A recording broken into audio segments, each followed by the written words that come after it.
آپ نے سنا ہوگا حضور نے سورہ رحمان کے بارے میں فرمایا ہے، سورۃ الرحمن عروس القرآن.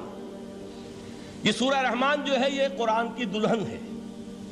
جیسے دلہن کو آپ خوشنما لباس پہناتے ہیں، آراستہ پیراستہ اس کو گہنے اور اس کو زیور پہناتے ہیں، تو جس طریقے سے سجاتے ہیں آپ دلہن کو، اللہ تعالیٰ نے ایک سورت قرآن مجید میں یہ ایسی رکھی ہے سورہ رحمان کہ اسے خوب سجایا ہے. اس میں الفاظ کا در و بست، اس کا اپنا ایک ڈیوائن میوزک ہے. وہ تو اللہ تعالیٰ قراء جو ہے خاص طور پر مصر کے قراء، اللہ تعالیٰ ان پر رحمت نازل فرمائے، ان کی خطاؤں سے درگزر کرے. جس طرح قرآن کے انٹرنسک میوزک کو انہوں نے واضح کیا ہے. واقعہ یہ ہے کہ اگر یہ لوگ نہ ہوتے، شیخ عبد الباسط محمد عبد الصمد، شیخ محمود خلیل الحصری، یہ لوگ کہ جنہوں نے قرآن کے اس غنا میوزک، یہ لفظ جو ہے آپ حیران نہ ہو کہ میں یہ کوئی شاید توہین کر رہا ہوں قرآن کی، حضور نے یہ لفظ استعمال کیا ہے. تغنو، اس قرآن کو اچھی سے اچھی خوشلہانی کے ساتھ پڑھو. من لم یتغن بالقرآن فلیس منا، جو قرآن کو بہتر سے بہتر انداز میں، اچھی سے اچھی آواز میں، خوشلہانی کے ساتھ پڑھنے کی کوشش نہیں کرتا، وہ ہم میں سے نہیں ہے. بلکہ ایک مرتبہ حضور رات کے وقت آپ گشت پر تھے اپنے ساتھیوں کے حالات معلوم کرنے کے لیے. حضرت ابو موسیٰ اشعری رضی اللہ تعالیٰ عنہ ایک صحابی ہیں، ان کے گھر کے پاس سے گزر ہوا، وہ رات کو تہجد پڑھ رہے تھے، کھڑے ہوئے کیف کے عالم میں قرآن تلاوت کر رہے ہیں. حضور کو بہت پسند آئی ان کی قرات، کافی دیر تک وہاں کھڑے سنتے رہے. اب انہیں کیا پتا کون سن رہا ہے. بالکل اسی طرح سمجھ لیجئے ایک بات یاد آئی ہے. حضور فرماتے ہیں کہ جس طرح کان لگا کر اللہ قرآن کو سنتا ہے، کسی چیز کو نہیں سنتا. ہمیں نظر نہیں آتا نا، ہمیں معلوم نہیں، ہم قرآن پڑھ رہے ہیں تو سننے والا کون ہے؟ سب سے زیادہ کان لگا کر خود اللہ. یہاں اس لیے مجھے یاد آیا کہ ابو موسیٰ اشعری کو کیا پتا تھا کہ کون سن رہا ہے. وہ اپنی کیفیت میں نماز میں تہجد میں قرآن کی تلاوت کر رہے تھے، اور ظاہر بات ہے ان کے گھر ایکڑوں میں بنے ہوئے نہیں تھے، ایک ایک کمرہ، ایک ایک کوئی حجرہ، ایسے ہی تو گھر تھے نا صحابہ کے. لہذا حضور پاس سے گزرے، آواز آئی، کافی دیر سنتے رہے. اس کے بعد آپ تشریف لے گئے، صبح فجر میں ملاقات ہوئی تو حضور نے تحسین کے انداز میں فرمایا، یا ابا موسیٰ انک قد اوتیت مزمارا من مزامیر آل داؤد. اے ابو موسیٰ، تمہیں تو آل داؤد کے سازوں میں سے ایک ساز اللہ نے عطا فرما دیا ہے. جس طرح حضرت داؤد، لہن داؤدی مشہور ہے کہ جب وہ پچھلے پہر رات کو حمد کے ترانے الاپتے تھے، قرآن میں ہے کہ پرندے شامل ہو جاتے تھے ساتھ، اور پہاڑ وجد میں آتے تھے، پہاڑ بھی ان کے ساتھ شریک ہوتے تھے. تو جس طرح کا اللہ نے ان کو لہن عطا فرمایا تھا، حضور نے تحسین کے انداز میں فرمایا ہے ابو موسیٰ اشعری، اللہ نے تمہیں بھی آل داؤد کے سازوں میں سے ایک ساز عطا فرمایا. بہرحال قرآن مجید کا جو یہ میوزک ہے، قرآن کے الفاظ کا جو حسن ہے، جہاں تک حسن معنوی ہے وہ تو ہر لفظ میں ہے، لیکن یہ حسن ظاہری، حسن صوتی، حسن لفظی، یہ اپنے کلائمیکس پر آپ کو نظر آئے گا سورہ رحمان میں.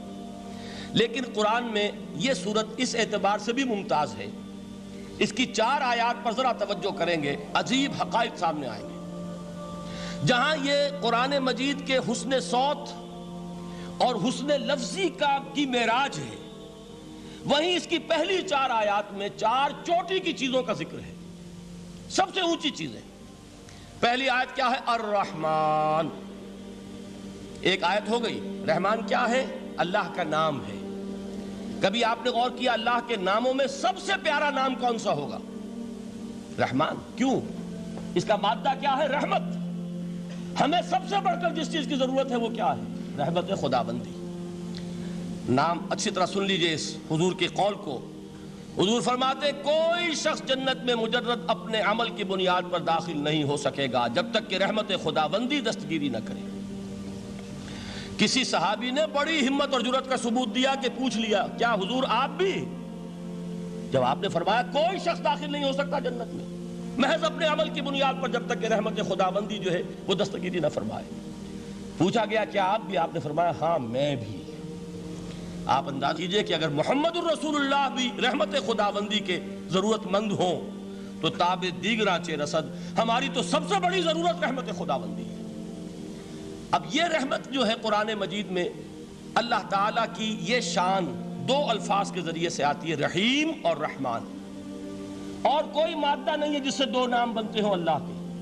لیکن یہ مادہ ہے واحد رحمت کا کہ جس سے رحمان بھی ہے رحیم بھی ہے۔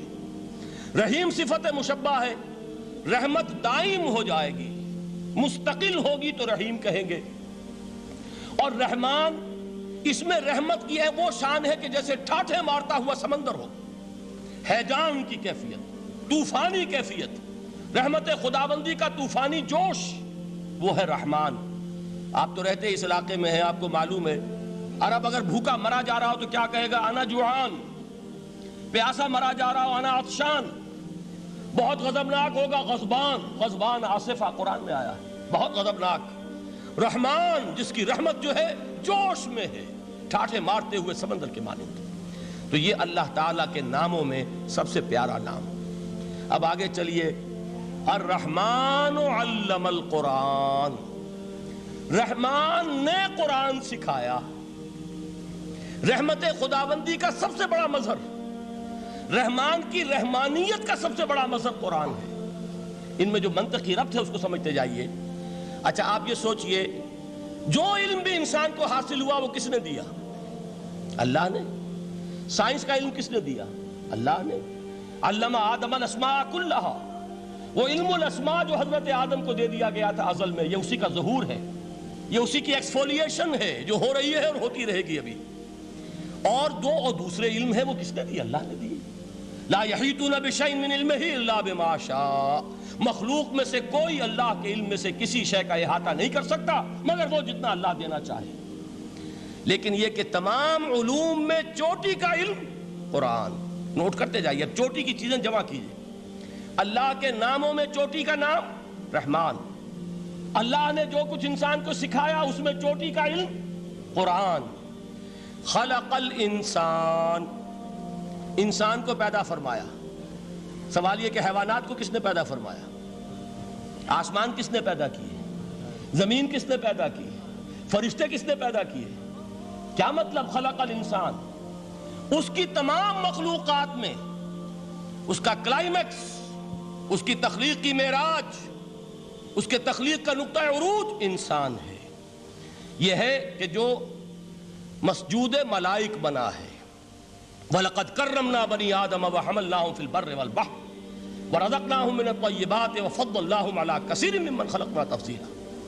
تو تخلیق میں سب سے اونچی تخلیق انسان کی، علموں میں سب سے اونچا علم قرآن کا، اللہ کے ناموں میں سب سے اونچا نام رحمان۔